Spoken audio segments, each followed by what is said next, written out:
Hey book lovers, it's a Booktube channel here, and today I'm going to be doing the seemingly impossible. I'm going to be ranking all 11 novels by the great American author Toni Morrison. This video has been in the making for quite a few years. I read my first ever novel by Toni Morrison all the way in college, and I've been steadily working my way through her bibliography, and I'm happy to say that after the pandemic, I've officially completed her entire oeuvre, and I'm here to rank it so that you guys know which ones to start with, and if you've already read some Toni Morrison, which books to read next. So just before I went ahead with the tier list, I just wanted to say thank you guys for supporting me.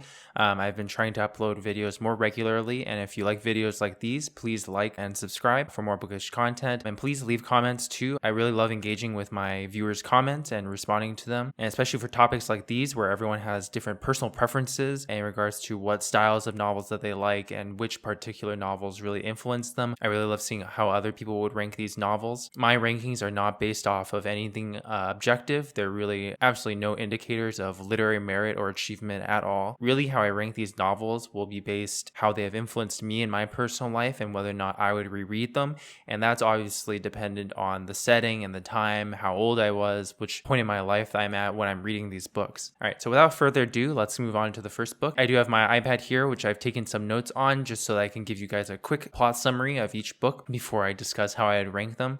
I'm not going to be going too in depth with analysis. I think that would make this video way too long. Really, I just want to give quick justifications for how I would rank each book, and also giving suggestions on whether or not, if you're a first-time reader, these books would be good for you. Now, without further ado, let's talk about Toni Morrison's debut novel, The Bluest Eye. The Bluest Eye was published in 1970. It was set in Toni Morrison's hometown of Lorain, Ohio, in 1941. The story follows a young girl named Pekala Breedlove who wants blue eyes. That's basically her main desire throughout the novel. In The Bluest Eye, we learn about the history and the story of her parents through a series of flashbacks, as well as her largely white Anglo-Saxon Protestant community that she lives in. This was not my first Toni Morrison novel, but I did encounter it pretty young in college. I think it was for a class I took on the intersection between literature and morality, which is very fitting for this book given how controversial of a debut it was. There were several attempts to ban the novel because it discusses issues like incest, child molestation. This book's a really good one for first-time readers just because it establishes a lot of her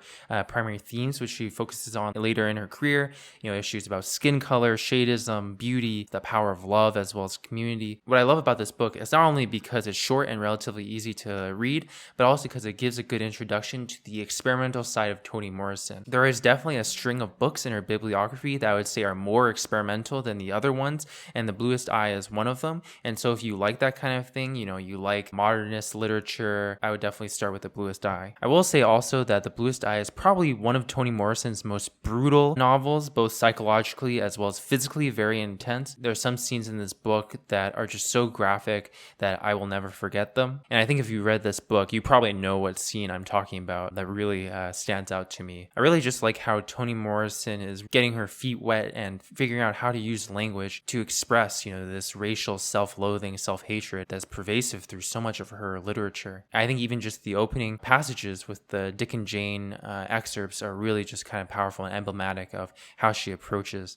her subjects. So overall, I really love The Bluest Eye. I would not say it's kind of like in the top tier of her literature, but honestly, I would happily read The Bluest Eye. There's so much to analyze and so much to learn from this novel. Toni Morrison's second novel is called Sula. It was published in 1973, and it follows childhood friends Nell Wright as well as Sula Peace, and it follows them into their adulthood. The story is set in a black neighborhood called Bottom, which is located on a hill above the town of Medallion. And essentially, the conceit of the novel is that Nell and Sula, they promise to share everything together, but they end up going on wholly divergent paths in their lives. Nell stays in Bottom and becomes a conventional housewife, whereas Sula escapes for 10 years and goes to college and lives that kind of free-spirited life. In contrast to Nell, Sula is very independent and mostly disregards social conventions. And as a result, the townspeople of Bottom essentially demonize Sula and her supposed promiscuity in the novel. But for me, what really makes this novel powerful is how Morrison searches within this hate and all these prejudices against Sula and finds a way that female friendship arises from that and still conquers all. I will say that I didn't grow up in America, so a lot of the mythos behind Toni Morrison's writing is lost on me. I am aware though that Sula is a book that if you've read Toni Morrison, you've probably read Sula. I know that a lot of Americans read Sula in school, and so I only read Sula in college after reading The Bluest Eye, Beloved, and all that. So I came to Sula a little bit late. I do think there is a way in which this book does get oversimplified as just being emblematic of female friendship, as just a great representation of Black women in fiction. And of course, it's all of those things. But for me, I think there's so many things going on in this book that we oftentimes miss on our first read, that this is the kind of book that I definitely would reread, just because there's so many elements of it that I feel like get lost, like the history of Bottom, characters like Shadrach, for example, which I totally forget about. One of my favorite authors, Marlon James, is really obsessed with this novel, and I think for good reason. The world that Toni Morrison builds here is completely immersive, something that I think she only really surpasses in the novel Paradise later on. And the only criticism that I have of the novel really is I wish I had more of that world building. And here, I think, as I was talking about this string of experimental fiction that Toni Morrison does, I think Sula kind of adheres more to the realistic string of novels that she has, which includes books like Tar Baby, Love, as well as Home. So just because of my own personal preferences, I prefer the more experimental fiction. So, I'd still put Sula at an A tier, but I think I'd put it below The Bluest Eye, just for me personally. So the next novel is a big hard hitter. It's Song of Solomon, which was published in 1977, so 4 years after Sula. This was really a breakthrough book for Toni Morrison and won her the National Book Critics Circle Award, and was later cited as a reason for her winning the Nobel Prize in Literature in 1993. For me, what really makes this book for me is the protagonist. I think one of the strongest and most well-developed characters in literary fiction, and that would be the character of Macon Dead, or Milkman, as he's called in the novel. There's a lot going on in this story, and it's really hard to summarize, really, but my best attempt would be to say that Song of Solomon is about the intricate relationships that Milkman has with the people in his hometown, as well as the hometown itself, Southside. This includes, of course, his family, as well as his cousin and lover Hagar, his friend Guitar, who is a member of a group called the 7 Days, which avenges lynchings of Black men by purposely killing white men. And essentially, Milkman has a crisis about his identity as well as ancestry. It makes this long journey down to Pennsylvania to learn more about his ancestry, as well as to find a legendary bag of gold. I really think it's kind of sad that Song of Solomon is not taught more widely. I understand why, because it's a very large novel, and it can be dense at times.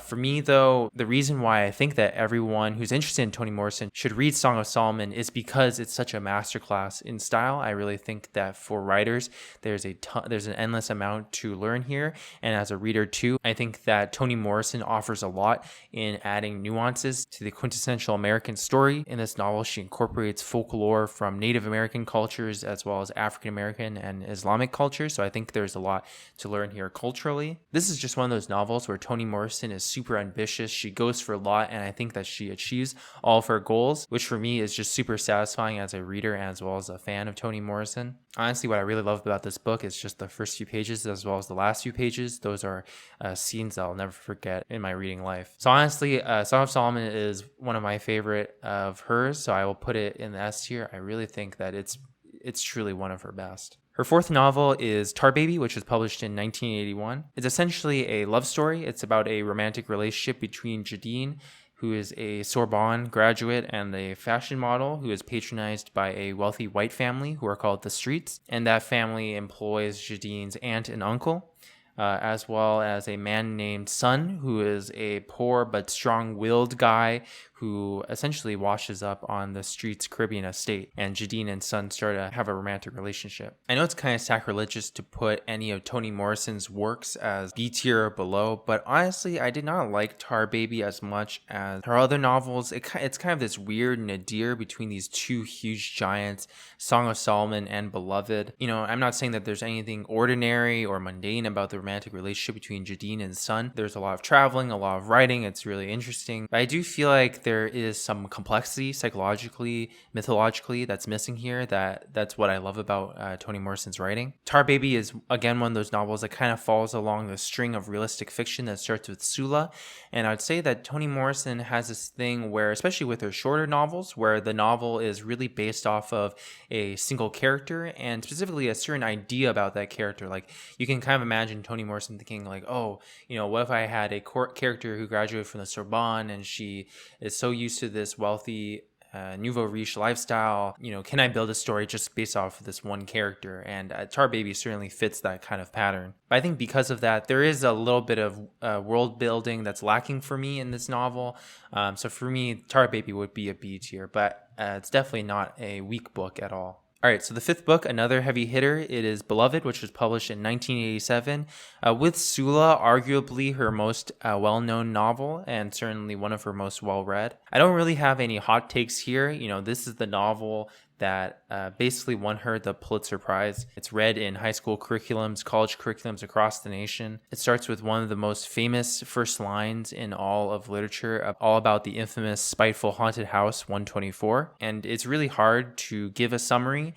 Just know that if you haven't read this novel, that it is set in Cincinnati after the Civil War, and Beloved is about a family essentially of former slaves who, as I mentioned, inhabit this house, which is supposedly haunted by the main character Setha's dead child. I think Beloved is really interesting to think about in relation to Song of Solomon, just because Song of Solomon is very much that typical American story of a man taking a long physical journey across the plains and searching for his own identity. Whereas Beloved is really about using memory and introspection to really look deep inside the psyche of this narrator Setha. I do think there's a way in which I'm biased just because I know the literary representation of books like Song of Solomon and Beloved, that I feel pressured to rank them in the S tier. But I will honestly say that Beloved has influenced the way I think about life and literature in a way that very few novels have done. It's the only novel on here that I've actually read more than one time, and honestly I would be more than happy to read it a third or a fourth time. I just think there's so much here to learn about,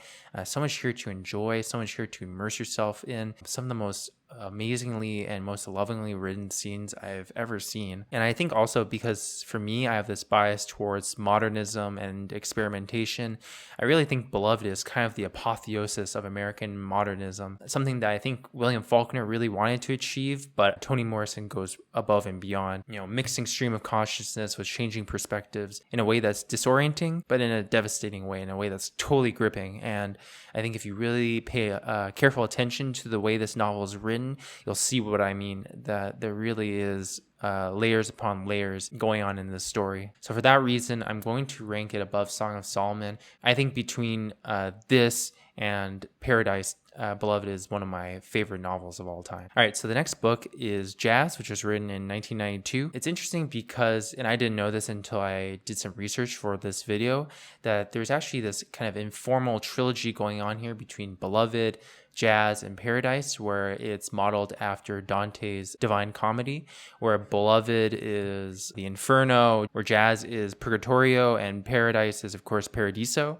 And I think that's really interesting just because the way Jazz is written is supposed to be written in a more lyrical, almost improvisational style, in a way that Toni Morrison is trying to mimic the way jazz music flows. And so you have a very highly textured novel that's also very experimental, jumping between narratives and storylines and settings. This is one of those books that really pushes the notions of what is a novel, what are the different ways that you can structure a narrative. And for that reason, I think this novel, from a writer's perspective, is very interesting, but I would hesitate to recommend this book for new readers just because I think it can be very hard to follow, and it is one of those books that you do have to read more than once to really understand what's going on. The basic plot line is that this is about the murder of a woman named Violet Trace and investigating the different perspectives of people that she knew before she died. But there's so much more going on here. Toni Morrison integrates historical events. Toni Morrison integrates so many historical events from 1920s Harlem. There's a lot going on here that goes beyond just the story. And it's totally interesting if you can really immerse yourself in it and read a lot about it. But I think for the lay reader, Jazz is probably not the best choice. But for me personally, I really do like the experimental style books. So I'll put this between Bluest Eye and Sula. The next book is kind of the third heavy hitter on this list. Paradise, which was written in 1997. It was the first book that Toni Morrison published after winning the Nobel Prize. So there's a lot of expectations for what she's going to publish next, and in my eyes, she definitely meets that expectation. This book starts out, again, with another one of those really famous first sentences in literary fiction. It goes, "They shoot the white girl first." And in that chapter, Toni Morrison doesn't tell you who the white girl is. And so again, she's playing with your expectations here. This book is composed of 9 chapters, each one following a different woman who lives in either the town of Ruby, which is a small all-black town in Oklahoma, or they live in the convent, which is not really a convent. It's more like a community of women living in a house, each one with a dark past, which Toni Morrison explores. The story is set in 1976, and in my eyes, this is probably the most experimental book Toni Morrison has ever written. I think for someone to enjoy this, you really have to be willing to invest a lot of time to read it and then reread it. I think like Jazz, just because of how experimental this novel is, that presents a big barrier for a lot of new readers. So I think Paradise is one of those novels where it's really mostly for Toni Morrison completionists as well as academics. That's a big reason why I think not as many people read Paradise as I wish they could, because I think a lot of the issues that she brings up here, such as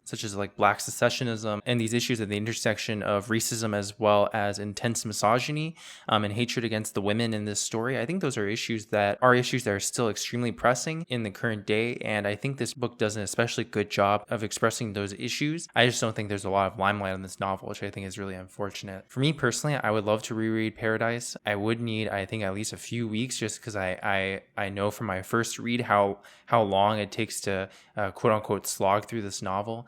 So I would still put it in S tier. It's still one of my more favorite reading experiences, but I don't think I'm as attached to it as Song of Solomon or Beloved, so I'm going to put it below them. The next novel is a book called Love. I believe the original title of this book was War, which I think is really ironic given its actual published title. It was sent out to the world in 2003, and it follows the story of a hotel owner named Bill Cozy, not Bill Cosby, and the bevy of women that he has romantic relationships with before his ultimate death. I think for a lot of readers, and for me too, this book kind of represents an interesting nadir or dip in maybe quote unquote ambitiousness in Toni Morrison's novels. I don't know if ambitiousness is the right word. It doesn't mean that her later works are necessarily lesser or weak, but you do kind of see this decline in how impactful her novels are. I think most people, when they think of Toni Morrison, really mostly they hear about Sula, Beloved, the earlier works, but these other books like Love, A Mercy Home, God Help the Child, these are definitely not talked about nearly as much. And I wonder if it's because Toni Morrison, to an extent, becomes less interested in these big, grand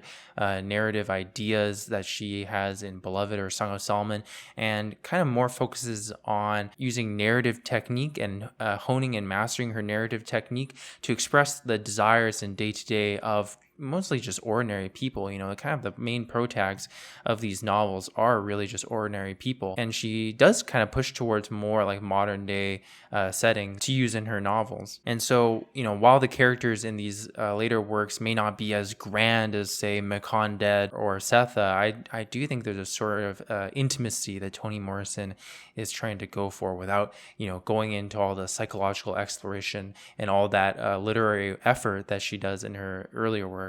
And for that reason, I think these later novels are really interesting from a writing student's perspective. I think her prose, it just keeps on getting better and better, if that's even possible. And I think there's a lot to learn from the way that she does this kind of split narrative technique, which she explores a lot in her later works, and I think becomes her defining writing technique, which I think she really exploded in Paradise, and now she's just trying to master that technique in works like Love. For me personally, though, I wasn't that enthralled by the story of Love. To be honest, I don't really remember that many salient details, just because it didn't really stick with me that much. So me personally, I'm going to put Love in B tier under Tar Baby, but I can see why this novel would appeal to a lot of people. It's short, it's sweet, it's about romance, and Toni Morrison writes romance really well. So overall, good book, although I'd be hesitant to recommend it to anyone because I don't think it's that representative of what makes Toni Morrison that fun to read. The next novel is A Mercy, which was published in 2008. As I just talk about this kind of decline in ambitiousness in Toni Morrison's works and like increasing mundanity,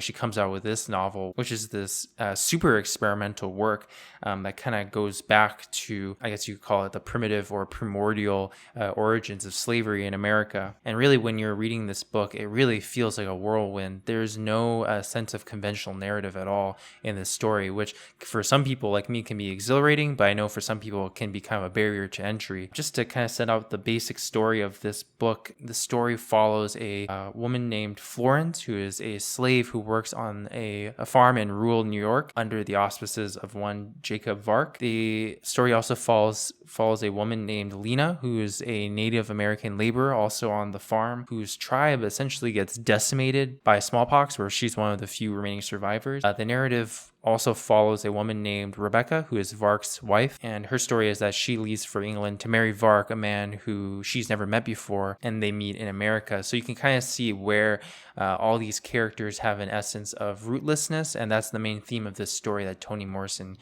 explores masterfully, in my opinion. I mean, you feel that rootlessness just in the essence of the structure and the way the narrative develops. I think this is a really powerful novel, just in the way that it explores religion, which is something that Toni Morrison does discuss in other novels, but not as deeply as this novel, and the intersection between religion, spirituality in American context, as well as with racism and misogyny. I think this novel is a lot deeper than people give it credit for, and does definitely require a reread. You know, I got this feeling like, oh, I just have to reread this novel just when I got to the end of the story and learned about the meaning of the title of what is the mercy.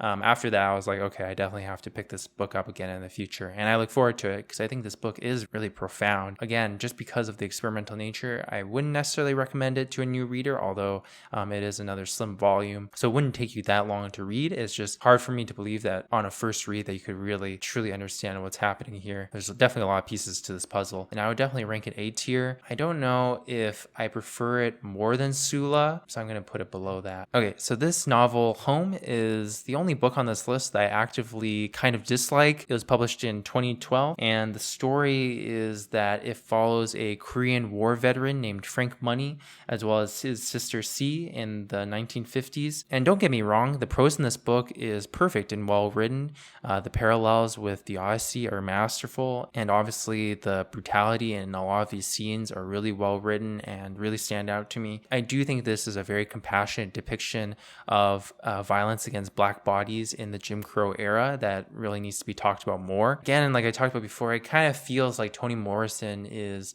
mostly focusing on honing her literary technique. And I almost felt like the characters here, it's kind of filling out a formula where Toni Morrison is interested in, oh, what if I had this kind of character, let me flesh out the story from there. It didn't go far enough psychologically or even experimentally. The structure of the novel, although it is split, it is in a way very conventional, the way the story develops. I wouldn't say it's boring, just for me, it wasn't that captivating. Obviously, this book is very, very short. It's borderline a novella, so for new readers, this could be a potentially good novel to start out with, just because it's relatively simple to read and could be a good introduction. Just for me, it doesn't really showcase what Toni Morrison is really great at doing.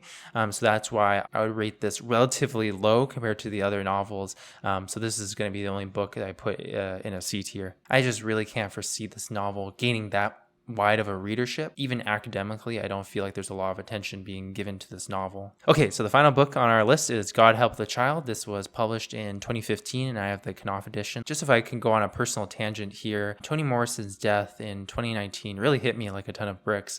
And actually, when this video comes out, it'll probably be around the time that Toni Morrison died, and I believe it was in early August. I really felt kind of nihilistic about how America was doing at the time. America had just lost one of its greatest writers of all time.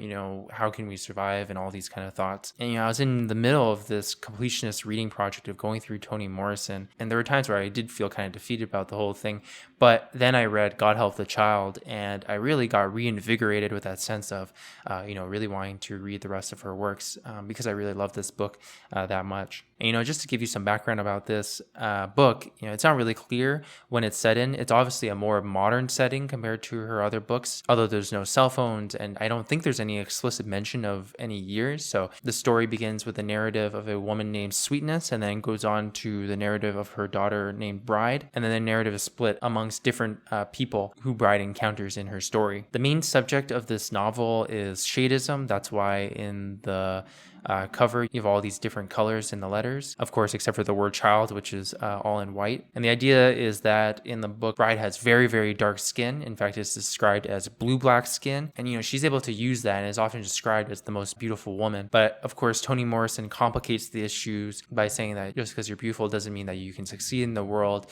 And it's kind of that timeless conflict where depending on the shade of your skin, that determines how high you can climb in the social and capitalist ladder. Even though the message is simple, I think the way that Toni Morrison expresses that theme and that message is very, very nuanced, and I think makes this book really interesting, not only intellectually, but also on an emotional level. And, despite everything I've said about Toni Morrison's later works, I actually think God Help the Child is a really, really good way to enter her bibliography. I would definitely recommend it as one of the first books that people should read when they're starting to get into Toni Morrison. I think it's novels like this that really cement Toni Morrison in the canon, not only in terms of high academic ivory tower, but also in high school curriculums, young people who are just trying to get into literature. I think God Help the Child is one of those books that will keep Toni Morrison alive in our collective imaginations.